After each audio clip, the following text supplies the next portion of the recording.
Okay, so it seemed like you had to come to a certain like level of trust and deal with a lot of your programming before you got the money. Do you have any residue of any sort of fear of like you might run out of money again, or that feeling that maybe people are gonna ask you too much, or that you're gonna, like you're being so generous and that like it's hard to say yes to everybody, or how do you do that? So I've been really clear with everybody that it's not my money to spend, that my inner knowing thingy has to agree to it, and people seem to really honor my inner knowing thingy. So there have been people that have asked me for money and I've been like, it just doesn't, I'm getting a no, I'm sorry.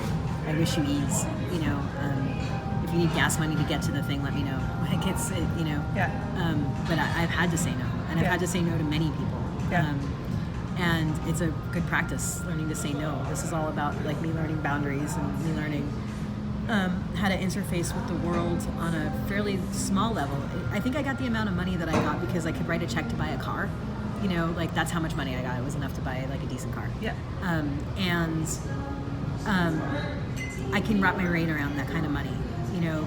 It's not like the universe would have given me enough money to buy a country, right, because like I don't know how to do that. Right. I don't know who you would even talk to about buying a country. Like there are people who do know that, who know they could go buy it, but that's not me. So as I need the money more, I think it's going to come more. Right. There's definitely some broke programming still there. There's all kinds of like. I sit in suffering. I'm still wearing this sweatshirt. I hate this sweatshirt. I found it in a free box in Maine. I wear it because it's completely comfortable. It's like, it's a whoopee. It's like I can just hide, and like I love this sweatshirt, but I hate the way it looks. I hate what it's from. I hate what it stands for. I think it looks ridiculous on me, but like I don't have a better sweatshirt yet.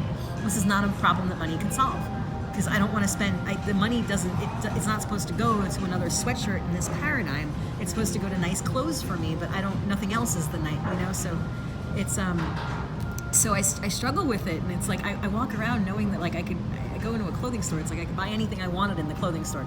It's like it's kind of, I have to keep reminding myself of right now you could walk into that store and get anything that resonated for you. So I go in and see if anything resonates for me, and it doesn't. Right. Because I lived for so long with nothing. Right. I ordered like a lot of shoes when I got the money. I went on to like Vivo Barefoot, and I ordered like everything that looked like it might fit me. I just returned almost all of them. So shoes was the one thing that my inner knowing thingy said buy. But and do you feel like you want to upgrade your car, or no? Yeah. No, I don't. And as long as I'm in Ashland, I don't feel like I need anything a vehicle that I can sleep in. It's easy enough to find crash spaces, more or less. And I can pay for them now if I needed to. So no, I thought I was going to get rid of my car immediately, and it's just I'm not.